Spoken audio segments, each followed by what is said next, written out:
Olá, meu nome é Mariana Guel, esse é mais um vídeo do canal Monetizou e hoje eu vou falar sobre a FTX, o que aconteceu com a FTX, como que é possível a terceira maior corretora de cripto quebrar e como isso afeta o mercado cripto. Então fica até o final que hoje o vídeo tá bom. Se você acompanha o mercado, se você tem cripto, você deve ter visto a notícia sobre o que aconteceu com a FTX e deve ter ficado desesperado. Eu já tinha comentado sobre o assunto no meu TikTok e no Instagram, mas eu queria realmente me aprofundar mais no assunto, né? Fazer um vídeo mais detalhado, então por isso que eu tô fazendo esse vídeo aqui no canal. Então vamos lá, começando o vídeo. FTX, terceira maior corretora de cripto no mundo, que só ficava atrás da Binance e da Coinbase, acabou quebrando, né? Declarou falência. E a sua moeda acabou caindo mais de 90% desde o começo do mês. E, infelizmente, não é a primeira vez que a gente vê um caso desse tipo no mercado cripto esse ano. Tivemos a Celsius, né, uma corretora que também chegou a falir. Falei sobre ela aqui no canal e no TikTok. Tivemos casos de corretoras bloqueando os saques. Tivemos o caso de Luna, né, cripto que chegou a zerar, foi a zero por causa de uma falha no seu código. Também falei sobre ela aqui no canal. Então, realmente, o mercado cripto vem sofrendo com esses casos mais graves nos últimos meses, né? Mas mesmo assim, a FTX era literalmente a terceira maior corretora de cripto no mercado. Ela falir, né, declarar falência, assusta.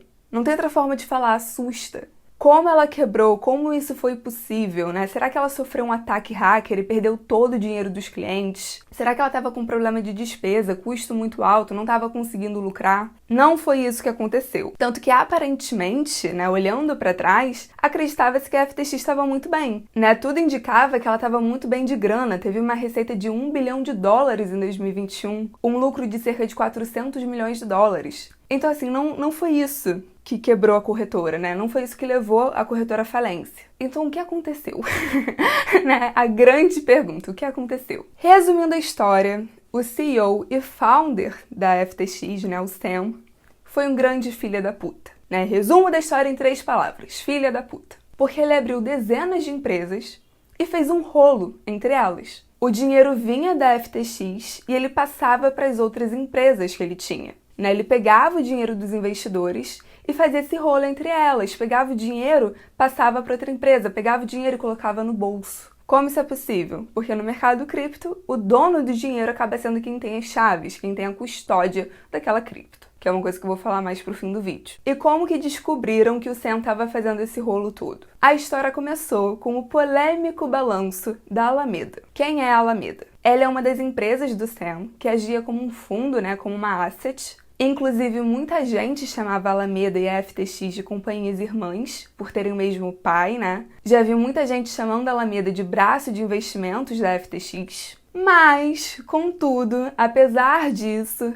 em tese, a Alameda e a FTX eram companhias diferentes em todos os sentidos que importavam. Né? Elas tinham registros diferentes, balanços diferentes, elas eram entidades diferentes. Se você colocava seu dinheiro na FTX, né, se você utilizava a corretora, isso não tinha nada a ver com o fundo da Alameda. Ou enfim, no caso, não deveria ter nenhuma relação com a Alameda. Só que saiu uma notícia, e é aí que a nossa história começa, que o balanço da Alameda seria composto majoritariamente por ativos sem liquidez. E o restante do balanço, incluindo as reservas da empresa e as garantias, estariam no FTT, a moeda da FTX. Então vejam só. Estamos falando da empresa irmã da FTX, que começou-se a circular uma história de que ela estaria insolvente, né? Analisaram o balanço dela e perceberam que os ativos majoritariamente não tinham liquidez. E o restante desse balanço, né, incluindo as garantias da dívida, o patrimônio líquido, estariam no FTT, a moeda da FTX. Moeda essa controlada centralmente e impressa pela própria FTX. E que a Alameda,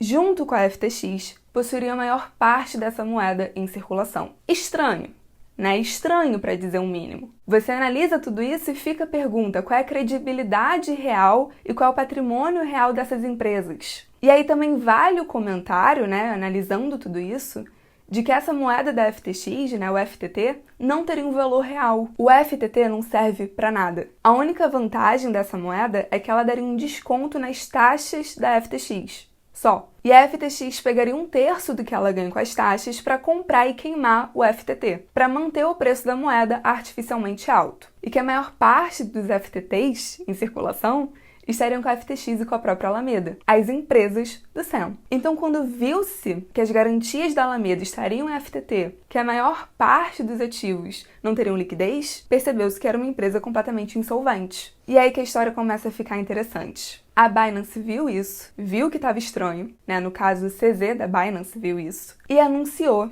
que iria se desfazer da posição que ele tinha em FTT. O mercado entrou em desespero, começou-se uma corrida para sacar o dinheiro da corretora e vender essa moeda na FTT. A moeda desabou, caiu mais de 90%, e a corretora realmente entrou num problema de insolvência. E para completar a cereja do bolo, viu-se isso que eu falei no começo do vídeo. Percebeu-se que tinha muito dinheiro saindo da FTX e indo para a Alameda, dinheiro dos investidores. Quando percebeu-se que tinha-se um risco real da FTX quebrar, a Binance veio a público e falou que poderia comprar a empresa. Ela se ofereceu para comprar a FTX com um discurso de estabilizar o mercado cripto. E muita gente ficou falando que tudo isso, na verdade, não passou de uma jogada genial da Binance para destruir a concorrência. Mas depois a Binance viu o risco real da empresa, né? Viu toda essa merda que a FTX estava metida e desistiu da compra. A FTX acabou declarando falência e o Sam, sem nenhuma vergonha na cara, veio a público se desculpar, pediu perdão, renunciou à posição de CEO, falou que ia reembolsar os investidores, né? O discurso do menino arrependido. Só que na prática ele acabou ficando pianinho e do nada, misteriosamente, apareceu um hacker que invadiu a FTX e agora já tem uma das maiores posições de Ethereum no mercado. Coincidências. As notícias sobre o golpe não param de aumentar. Foi confirmado agora pelo novo CEO que o Sam utilizou o dinheiro dos investidores para comprar casas para os seus funcionários, o que ajuda a explicar também porque nenhum funcionário veio a público com a história, né? Molhou-se a mão. E agora, de fato, só resta acompanhar, ver qual foi o tamanho real do roubo, qual foi o tamanho do rombo real que o Sam deixou e de como ele vai pagar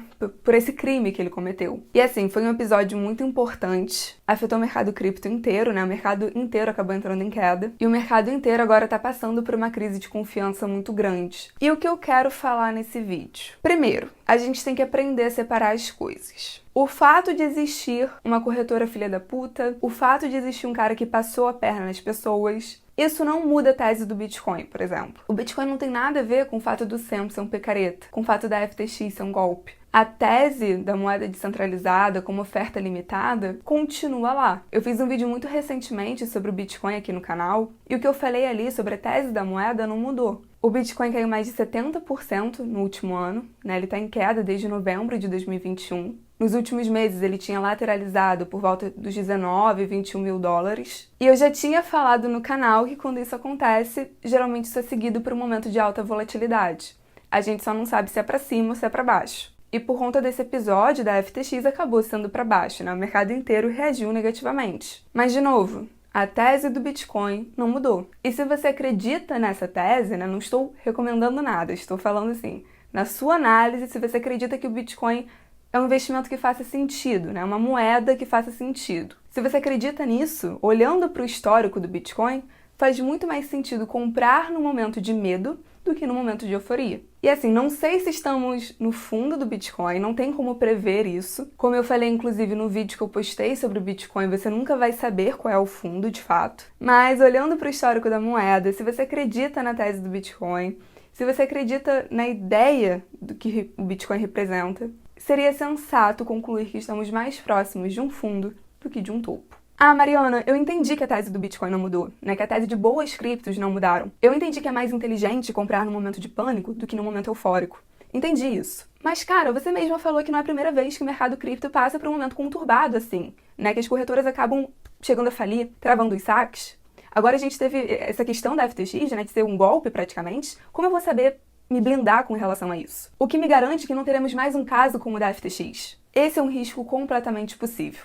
Assim, honestamente falando, completamente possível. E é uma coisa que eu venho falando no canal desde novembro do ano passado. Com o mercado em cripto em baixa, isso realmente é um perigo, porque as corretoras acabaram se alavancando muito em 2021 e estão sofrendo agora. E ainda tem a chance de realmente serem golpes, né, como foi o caso da FTX. E aí o que a gente tem que entender, que é uma coisa que eu falo desde o ano passado, estar num sistema descentralizado, sem um governo, sem uma autoridade reguladora, sem um Estado, né, em que você cuida do seu próprio dinheiro, só faz sentido e você realmente só vai colher os benefícios disso se você cuidar do seu próprio dinheiro. Corretora não é banco. Corretora não é carteira. Você não deveria deixar seu dinheiro e suas criptos na corretora. Você não deveria procurar agentes centralizadores para deixar o seu dinheiro. A proposta das criptos não seria essa. E aí vem uma coisa que eu venho falando desde o começo do canal.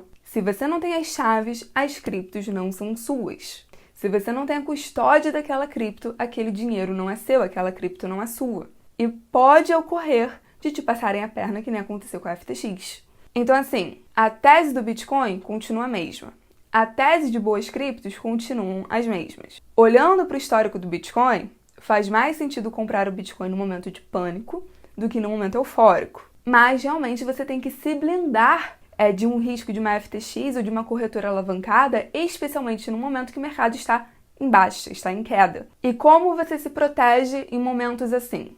Tendo criptos que realmente têm uma proposta, né, têm um valor, não tendo uma FTT da vida e tendo a custódia das suas criptos. O objetivo do vídeo foi esse, né, explicar o que aconteceu, discutir um pouco desses pontos, alertar vocês com relação a tudo isso, deixar essa mensagem final que a gente tem que aprender a diferenciar as coisas. Uma coisa é um filho da puta, outra coisa é o Bitcoin, outra coisa é o mercado cripto. A gente tem que diferenciar isso, mas ao mesmo tempo ter essa malícia de se proteger de filhas da puta que nem o Sam. Enfim, é isso. Se inscreva no canal, comente, curta o vídeo e até o próximo.